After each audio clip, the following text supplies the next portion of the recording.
Everything is good until it's not, and everything works until it doesn't. This is No Singular Solutions.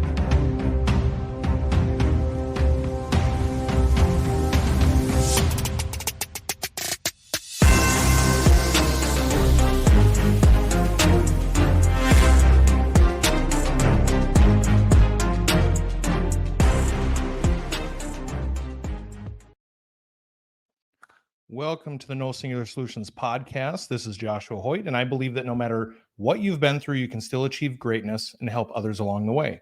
This podcast is about self-awareness and self-discovery and how you can be authentically impactful.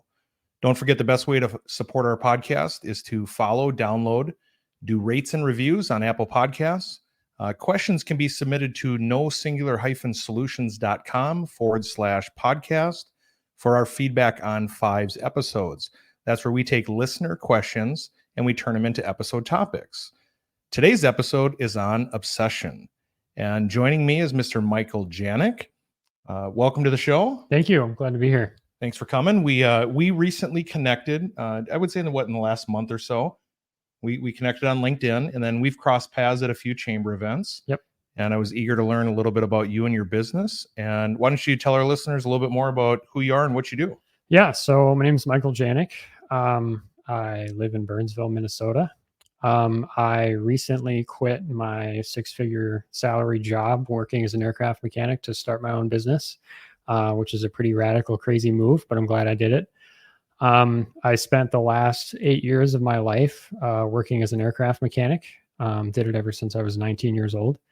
And this past year in February, I quit to try the route of being an entrepreneur and making my own schedule and doing my own thing. So that's how we connected on LinkedIn. I've been more involved on LinkedIn because of that and started following you and seeing what you're doing. And I'm grateful to be here on the podcast. I appreciate you joining me. The one thing that I noticed about your LinkedIn profile was it appeared as if your professional history was predominantly in aviation. And I'm kind of an aviation nerd because my time spent in the Marine Corps was doing radar air traffic control. And so I'm like, oh, here's a winger. Here's somebody that I would relate to and could probably nerd out on all things aviation. And we started talking about drones and tell me a little bit about your company. Tell me what it is that you do and the service that you offer. Yeah. So basically the intention of the company was to use my close to a decade of aviation experience. I mean, I've been around airplanes ever since I was 12 years old. I flew an airplane for the first time when I was 12 years old. And I wanted to use that experience in the manned aviation industry and apply that into the unmanned aviation industry. And so taking some of the repeatability, the safety standards, the rigorous nature of the manned aviation industry and applying that to unmanned aviation in order to create a product that is repeatable and safe. And so what I specialize in my company is technical data collection using drones. But I've also gotten a little bit into the creative content too with aerial photography and videography recently as well. But basically anything and everything using drones. If you've ever thought about drones or wanted to use drones for your business, or maybe to take pictures of your house, there's different ways you can do that. You can purchase a drone online, then you have to get a license to operate that drone. You need to get insurance. And it very quickly becomes a reality that you're creating your own aviation department. Whereas if you hire a provider like me, it's a turnkey solution. You pay an hourly rate. I come out, do whatever it is that you're thinking of doing with drones, and it's simple for you. And you can focus on what you do best with whatever it is that I'm collecting for you. Cool. I see a lot of, whether it's real estate agents or developers, it seems to be a lot in the building or the housing industry it's being used. But then, I know that even with us in the city, we use a lot of aerial footage for, my state of the city, for documenting on our Currents quarterly newsletter, all sorts of ways that you can take pictures. What are some of the more unique ways that you see people looking for drone services? So there's kind of two different avenues that you can go down in the drone space. So when everybody thinks of drones, they typically think of creative content, which is going to be your aerial videos like you had in your state of the city address, your aerial photography like you see on every real estate posting nowadays. But there's also a new market being created for technical data collection. So these are going to be companies like construction companies that are starting to use them to fly over the site to take what are called photogrammetric measurements of the site. So they're taking hundreds of pictures of the site. in an organized grid pattern and plugging that into computer software. And that's creating three-dimensional models of the site. And those models are precise down to like sub-centimeter level. So if you were to take a measurement on that model of a construction site and want to know, let's say, the distance from point A to point B, you could measure that in the model and it would say 8 feet, 17, 8.17 feet or whatever. And it would actually be within a centimeter accurate, which is pretty crazy. Wow. Yeah, and then you can geo-rectify that as well. And so what happens then is, because you're putting that in its known position in space, now if you were to fly that on a continual basis, let's say every couple of weeks, you could have a computer model that overlays your progression of your construction site over time. And if you have a geo-rectified like CAD model or something like that, it can actually be overlaid on top of that. And you can see, okay, this is what we want built in this position, and this is what's actually getting built in this position. Is it being built to spec? So really cool application of drones. And the uses just go up from there. I mean, we're using drones to inspect wind turbines. We're using drones to inspect cell phone towers, rooftops, pavement. Like, little known fact, Walmart uses drones to inspect their rooftops, their facades, the walls on the outside of the building, and the pavement as well. And yeah, so there's new uses being thought of every day for drones. And it's a market where there's a need for people that are licensed and know how to operate the equipment to provide the data that's being used. That's fascinating. And so when we first started talking about drones and, technology and the different uses and stuff, I know it's a very technical industry and there's a lot of technical data. And I don't remember if that was the segue to where we started talking about like obsession. And you had made a comment, something to the effect of like about obsessive compulsive disorder, right? Mm-hmm. So is that something you've been diagnosed with? Is OCD? Not or? So diagnosed is I can't say that I've been like legally diagnosed. I haven't. Well, I guess you could say that because I have been prescribed medication for it. Sure. And so I would say, yes, I do have OCD. Pretty certain. Sure. Funny, by the nature of OCD, you always want to be certain. And so I can't be certain that I have OCD. So, yeah. Well, and where I related to that right away is I tend to be a pretty obsessive and a compulsive person. So I'm one of those people that, like, when I do the thing, I go all in. Yep. I typically don't limp in and do it halfway. If whether it's a hobby or profession or something, I want to dive all the way in. Sure. And so talk a little bit about what obsession means to you. Sure. So if I was to talk about obsession, when I think about OCD, there's a level of obsession that is healthy, and there's a level of obsession that is unhealthy. And so pretty much everybody can obsess over something. Everybody's passionate about something. But OCD is when that gets twisted into an unhealthy obsession that starts interfering with your life in really negative ways.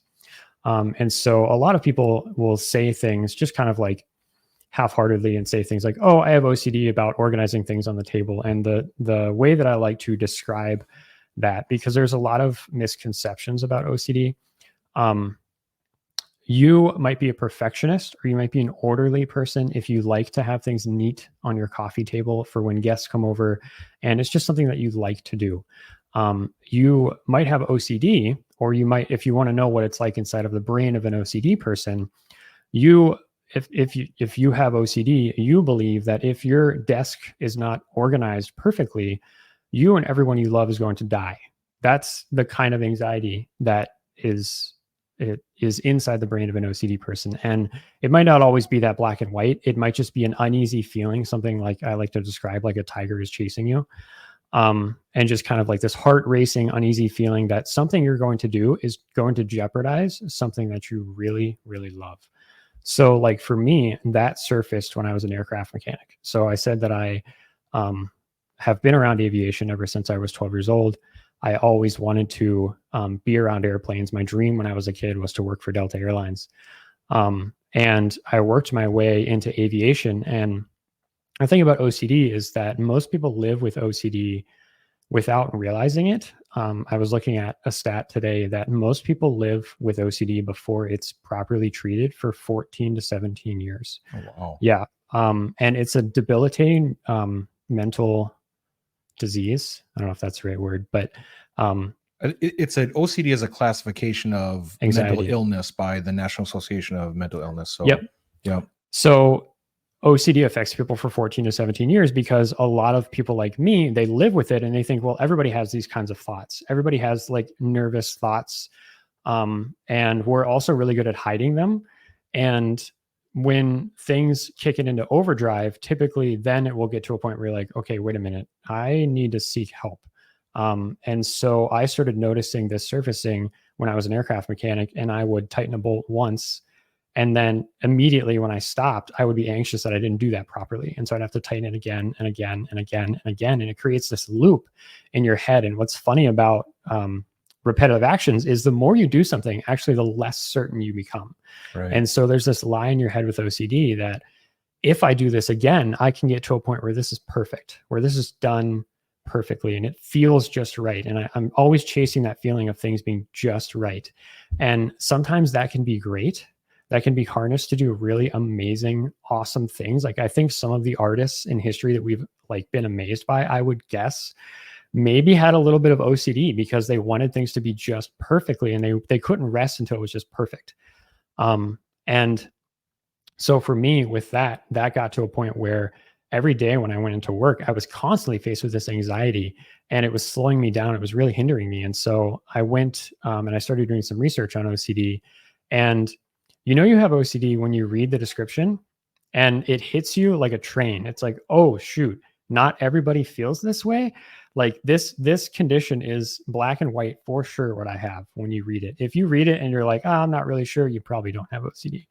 I did some research before this too, and OCD only affects 1 in 100 adults. That's their guess. Right. So it's very rare. A lot of people think that they have it.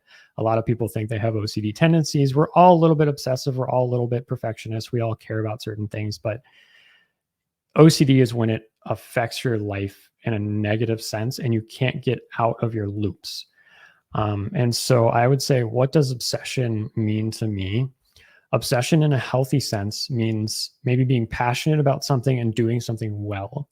Obsession in a negative sense, an unhealthy sense, and I use that word negative loosely. It's not like it's your intention to do it negatively, but Right. It just ends up being negative, is when it is interfering with your life and you can't do things that you also love and care about. Like if you're obsessing about checking the oven before you leave and now you're late to a date or you're late to hanging out with friends because you're too busy in your house checking your oven 14 times until it's just right. That's interfering with your life and that's unhealthy obsession. See, and I can really relate to that because early on, and I would say even in my early teen years, it's not like I made a conscious decision to do it, but I remember things like my National Geographic magazines and empty Coke bottles or things that I would have in my bedroom, commemorative bottles and stuff. I always put them up on the shelf and they had to be in a chronological order. So they had to be by month. The bottles had to be faced a certain way. And I didn't at the time, I didn't think like, oh, it has to be this way. It was just, that's how I did it. And I remember being, again, it was probably 11, 12, 13, somewhere in there. Somebody would come into my room and they would say things like, wow, it's really tidy or it's very neat. And that's just how I was. Mm-hmm. And I didn't know if it was, obsession or compulsion. It was just, that's how my brain worked. It also is the thing that made me very good at math, right? Because I wanted the numbers to be right. Yeah. I was obsessed with getting the problem or solving the problem and having the correct answer. I ended up in a job skill in air traffic control that you need a certain degree of obsession with, right? Mm-hmm. It's phraseology, It's tonality, it's, punctuation, rate of speech, all the things. And as I got older, I started to notice little things that kind of triggered to me that, Joshua, you might have a problem here. And they would be things like I would walk in the front door and I would take the shoes and I would have to pair them. Right. So there's something in my brain that tells me when I walk in and I see 5 pairs of shoes and they're all in disarray, I just take them and I put them together and I set them on the rug. When I go by the dishwasher, I want the plates all on one side. They need to be backloaded to the point where people around me, whether it's at the house or jobs, whatever it may be, they notice it. Yep. And from time to time, I'll sit there and I'll take a drink that's on a coaster and I'll move it. Mhm. And I just kind of fidget, right? Yeah. But it's not to the point where, like, when I leave the house, I think, did I do the thing? Yeah. Right. Mhm. There's times where certain things have happened. I mean, if I'm handling a firearm, right, there's a whole different deal, right? There's a whole high different degree deal, of risk. Yeah. right? High degree of risk. But when you just talk about incidental things, there's a certain level of perfection or Mhm. completeness that I want it to be. Mhm. Even when I competed, I wanted, if I'm going to do the thing, I want to go all in and learn as much as I can and practice, habitually and whatever. And you'd hit a little bit on anxiety, because that's something I've never experienced. Hmm. I know that the way my brain operates, there is a level of obsession or compulsion with either activities or what I'm doing, but it's not ever to the point where I get anxious about it. Like, I don't walk away from something and then go, oh, did I do it right? Yeah. Or did I lock the door? And then touch it like 3 different times in 5 minutes. But I definitely make sure I do certain things every day. Yeah. And so tell me a little bit about something specifically that you've done either previously in your life or you currently do, that maybe it's on that line of, does it make you anxious? Does it not? Is there anything that really for you makes you anxious? You mean currently? Currently. Everyday life. Okay. No, that's why I asked. So That's why there's no prepping for this, right? So just so I fully understand your question. So your question is there anything that makes me anxious in my life? Here, let me better phrase this. Yeah. Okay. I know that with whether it's diagnosed or not, obsessive compulsive disorder or a level of compulsion can have anxiety as a side effect, because your brain is thinking about the thing. So, like, even here as we talk, I know that you're like, you move your hands a lot, Yeah. right? Is that a nervous thing, or is that anxiety with, are you thinking I need to say something the right way? Like, no, I'm curious. Yeah. So that's not this. This is just because I got to do something with my hands. Sure. It's not, you you can tie my hands to the table. I'd be fine. And maybe you should consider that for future episodes. I don't know. It might be a little weird though. Right. But obsessions. So there are things that OCD likes to latch on to think, first of all. So OCD is a subset of anxiety. Yeah. If you have OCD, you have anxiety. It is one of the ways in which anxiety manifests itself. And it is a way of coping with anxiety. The whole reason that I do compulsions is to try to reduce anxiety because I'm anxious about something. So, like, there are different kinds of OCD. Some people are germaphobes. That isn't exactly the right word. I believe it's contamination OCD. But for instance, for me, good correction there. Yeah, I don't struggle with it. I don't struggle with germs. I've seen it maybe creep into my life to where it could start affecting me, but I don't. That's not the way that it really affects me. The way that it affects me is perfectionism and responsibility. And so the way that OCD latches on, it likes to attack anything that you love and care the deepest about. And so for me, for a long time, and still today, that was my career. Because my career was so fundamental to me and what I wanted to do in life, then anything that would possibly jeopardize that, any mistake that I could possibly make, my brain would connect that with, well, if you do this wrong, if you do this imperfectly, it's going to jeopardize everything. And also things that you love. And so I use the oven example. That's still something I struggle with every time that I leave. And one of the ways that you cope with and treat OCD. So there's no treatment for OCD. There's no cure for OCD, unfortunately, but there is treatment for it. And the way that you treat it is called ERP, exposure response prevention, where you expose yourself to anxiety and you prevent yourself from engaging in the compulsion. And so a huge part of my life, pretty much most of my day, is constantly being aware of how am I feeling? What am I thinking? And am I engaging with something that is making me anxious? And if I am, I need to be aware of that and intentionally put myself in a position where I'm not engaging in a compulsion, because every bit of my being wants to do a compulsion to alleviate the anxiety, right? Like, we don't like the feeling of anxiety as humans. It's uncomfortable. Like, we don't like that. We want to get rid of it. And OCD treatment is all about stopping yourself from engaging in the compulsion and then living with the anxiety and letting it pass until it calms down. And that is way harder than it sounds, and way easier to talk about than it actually is in practice. But yeah, did that answer your question? I don't feel like I answered the question. No, it did, because there's, in at least in my life, I've noticed that there's a difference between certain things that I subconsciously obsess about, locking doors, washing hands, order, structure. I mean, here, even if you look around my office, the flags over my shoulder, they're in line, they're spaced. There's an even line across the top. And I don't know if that's like an affinity for math and geometry and sizing and scaling, or if that's a part of an undiagnosed OCD, like all of my bottles are faced. Yeah. Even my cloud lifter, it's, when you really start to look at it, there's certain things that I wouldn't think I'm compulsive about it, but my brain is like somewhere in between diagnosed OCD and the average person who can actually sleep and live a normal life.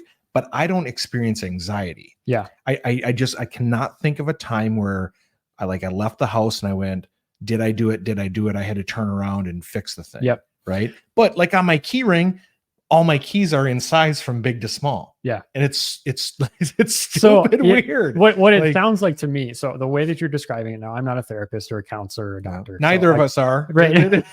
There's again the official disclaimer. We are not clinicians. We are not doctors. We're speaking from personal experience. This is not meant to be professional medical advice. Right. So now the attorneys are happy. Yes. So I would say, based on what you're describing, you're the other 99% of the population. You are somebody that is a perfectionist. Maybe you like order, but it doesn't necessarily cause anxiety that interferes with your life. I think OCD is kind of like a spectrum where some people are like way okay. These are your type B, anything goes. It doesn't have to be perfect and life goes on kind of people. And then there's people like me and you that are very just perfectionist, orderly. That was the first thing I noticed when I came in here, by the way, is everything's very orderly. And I love that. That makes me feel like at rest. It's like when things are very neat. I wanted to make sure Michael was calm. This is how you even made the joke about my whiteboard, because I said it's kind of my vision board. And you said, well, there's nothing on it. I said, I clean it because I don't want the dry erase marker to have the long-term impression on it. Right.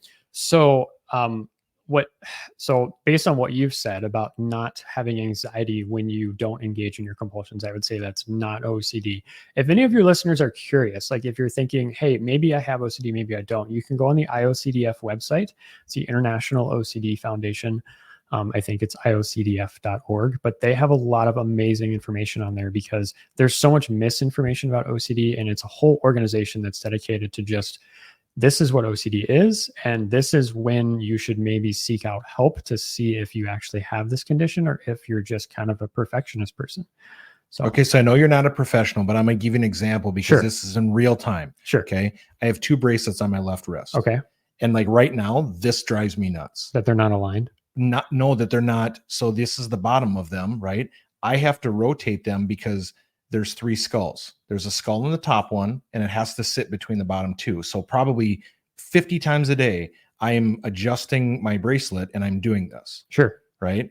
To me, this is like, you're definitely on the spectrum. Like you are thinking about things in a weird way, that so much so that I know that I wear these often and they have to sit just beyond the knuckle on my wrist here. That when I had my sleeve done, I made sure that the sleeve didn't extend beyond that line because I didn't want to cover it up.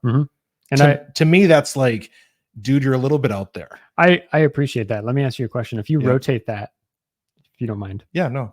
How do you feel? I don't get anxiety, but I look at it and I say, I need to adjust it. Yeah. But what happens if you don't adjust it? I'm going to think about it. Right. You're going to think about it, but how are you going to feel?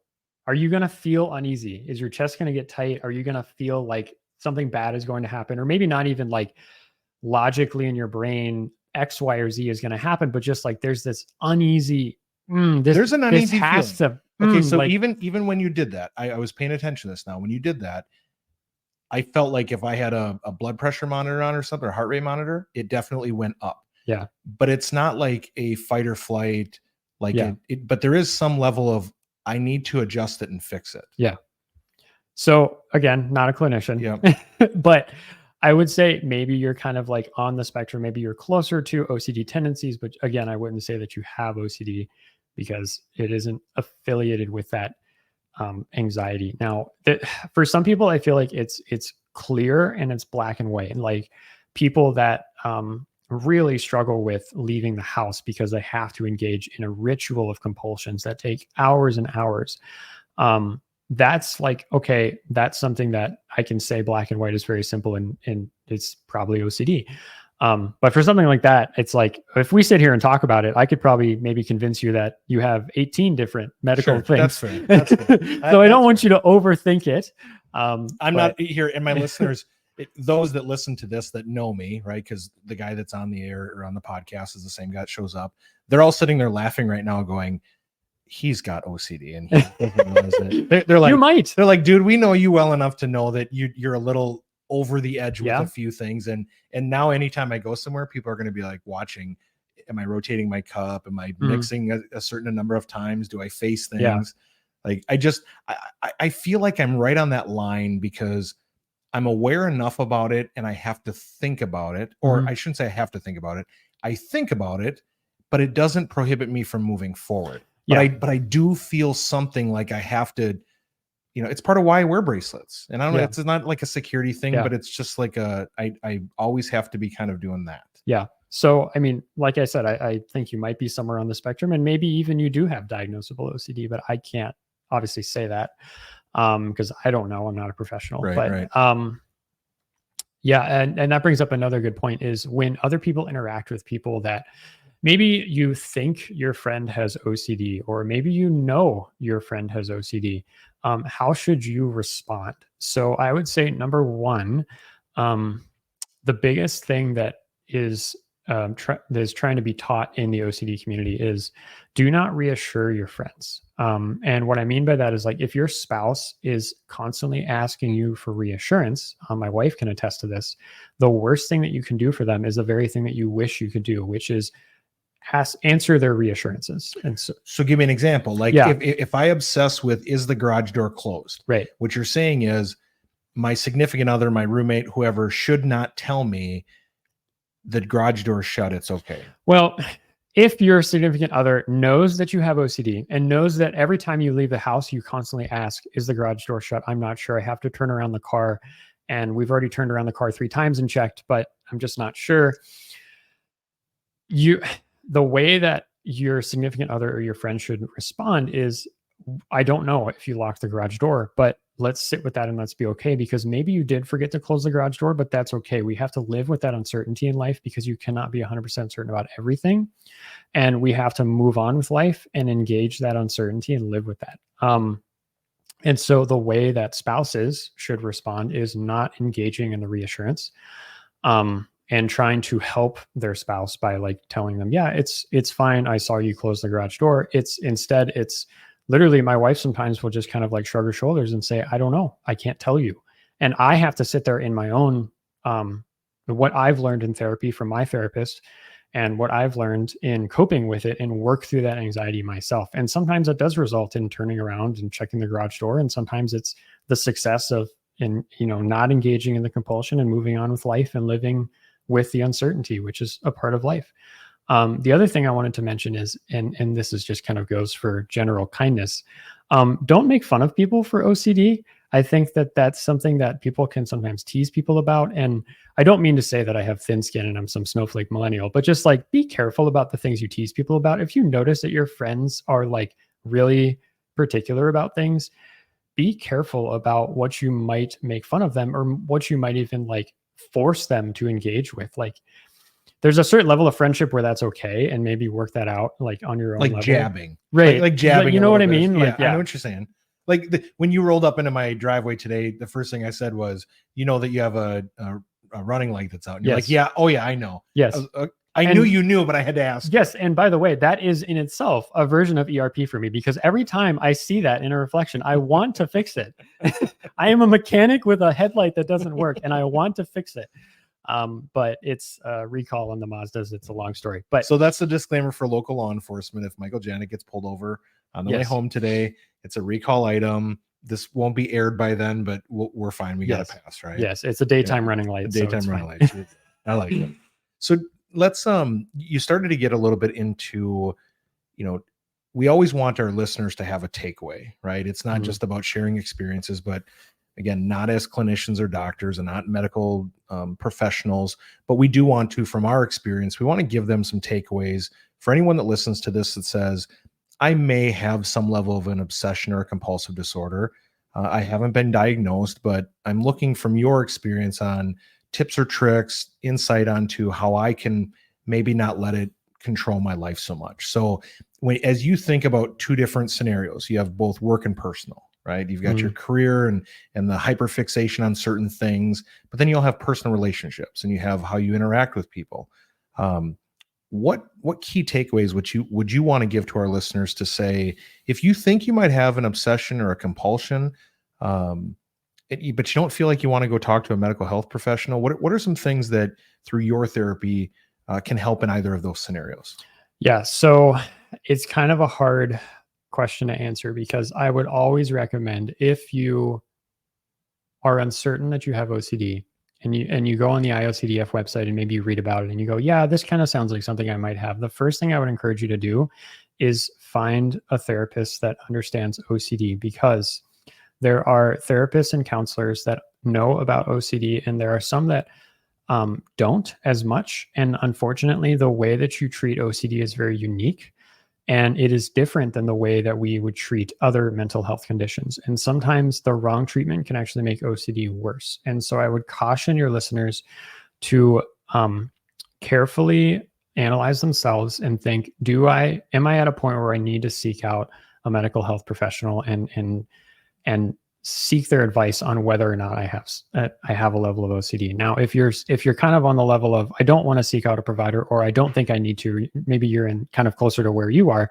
I would say the way that we treat OCD, the gold standard of OCD treatment is ERP that I talked about earlier. So that is exposing yourself to not doing something, to not engaging in a compulsion that you have, and living with the anxiety. So that can be as simple as, when you are working at your desk, moving a piece of paper that you want to be straight, turning it a little bit, and just kind of living with that uncomfortable feeling that you're going to look at every time you look at your desk, but you just have to live with it and not engage in the compulsion. The other thing that is kind of surfacing in the OCD community is ACT therapy, ACT, and that's acceptance commitment therapy, I believe.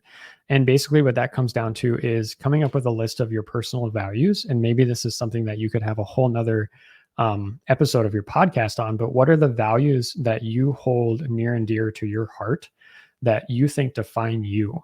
And maybe don't just define you, but are values that you want to engage in your life as you live it. So one of my values is balance between work and play. Life is more than just work. Life is also about learning. It's about community. It's about friendships and relationships. It's about so much more than just what we do, especially we as men being obsessed with our careers, women too. But with my value of balance, I use that when I'm faced with anxiety and I'm faced with the decision of, do I want to engage in a compulsion and sit here for another 30 minutes checking the oven, or remind myself of my value of balance? I also value spending time with friends. And so I'm going to choose to leave my house and not check the oven again, because I care about being with my friends right now and not letting this interfere with my life. So that's a little bit about ACT therapy, but the gold standard is ERP therapy. And you can kind of do a Google search on those and find out more information on those. I appreciate that. And, for me, like I said, identifying that I'm definitely on the spectrum and I'm not quite sure where, but I think it's, at least my personal assessment is, I think it's worse than the average person. A good friend of mine told me at one point that done is better than perfect. Yeah, that's a good way of putting it. Yeah. Like I incorporate that into, consulting work or business work all the time is just get it done. Yeah. And so for me, I have found myself, especially like the last 10 years or so, like I just need to do the thing and not worry about it being perfect. Like there's a time and a place within my profession or my career where, yes, it has to be complete, but it doesn't have to be perfect. Right. So just get it done. Right. And then maybe later you can work on it being perfect if really it needs to be done. And so, right. or if if you feel that it really needs to be refined or better. And that would be the one thing that I would want to leave our listeners with is if you are similar to me and you find yourself maybe hyper fixated or have a level of compulsion about certain things, look at the completeness of it. Is it done? Then move on. Yeah. Don't try to make it perfect. Like I am really, I'll use the dishwasher as an example. Mm-hmm. I can either sort the thing by myself and do it in the way that I think that is optimal for cleanliness, type of dishes, weight distribution, all the crazy things, or I can just load the thing and hit start. Yeah. I don't try to avoid it by saying someone else do it so I don't have to deal with it. I just have to like load it and be done with it. Yep. And I find myself even coming through the front door, walking over shoes and kicking them to the side rather than reaching down and grabbing them and structuring them. So, i.e. me coming back in when we were coming downstairs. Yeah. I dropped my boot and I'm like, I don't touch it. Yeah. Where I would normally stop, pick it up and line them. Mm-hmm. So I also have a whiteboard in my office. And one of the things that I've written at the top of my whiteboard in the last couple of weeks is you have a limited amount of energy. Don't waste it on things you don't need to today. That's great. Say that again. You have a limited amount of energy today. Don't waste it on things you don't need to. You are a finite human. You can only do so much. We are not infinite. And so you get to choose what are the things you're going to spend time on today. Do you want to spend that organizing the dishwasher perfectly? Or do you want to maybe be okay with a couple dishes not being perfect so you can hit start and get to things that you actually really do legitimately care about in your life, like podcasts? So I like that. That's good. That's good. Well, as we finish every episode, I always like to kind of leave the open mic there for you. So it doesn't have to be on the topic. Just take a minute or so. If there's anything that you want to say to the people that are out there, whether it's, about this topic or something else, the mic's yours for you to say whatever you want to say. This would be a good time to run for president, huh? We don't get into the political conversations on this podcast. If there's anything that I would want to say, of course, what's on my mind is OCD. Sure. And it's for most of human history, we didn't know enough about it. I would say one thing also that I wanted to mention was just in mental health in general. One thing that really helped me was looking into my family tree. And that comes into if you have your parents in your life, if you're able to, talking with your parents and asking them just kind of like what it was like when they were being raised by their parents. And then if you have access to your grandparents, what were their parents like? And what I found when I dug into that is I started finding out that my grandfather on my dad's side was in the Army, and he had a very meticulous way of maintaining things in his life. And that was passed down to my father, and my father's attributes passed down to me. And so we're not in a vacuum. We live in a very individualistic society nowadays. We're not born into a vacuum. You're the product of your parents and your parents' parents and your parents' parents' parents. And so if you haven't done the research and sat down with your parents and their parents, and if you can, I encourage you to, because that really opened up my eyes and was like, oh, that's what created me and who I am today. And that's led to my personality today. And that was just kind of a cool thing to do for me. So I love that. That's good for many of things, but especially to gain an understanding of, where we come from, how our parents and our grandparents, how they lived. And I think there's a lot of good wisdom that we can take from our elders and those that came before us, and definitely a shared perspective that can help us grow as individuals too. So yeah, I appreciate it. That's a great point to finish on. Michael, thanks for joining me. I appreciate it. It's been a very informative episode and insightful as well. And you're welcome back anytime, man. I appreciate it. Thanks so much for having me. Absolutely. My pleasure. Thank you everybody for listening. I appreciate you. I believe in you. I believe that you can become the best version of yourself, and I'm here to help. I hope that you found this episode to be both insightful and informative. Please go be amazing and help others along the way. God bless. This is No Singular Solutions.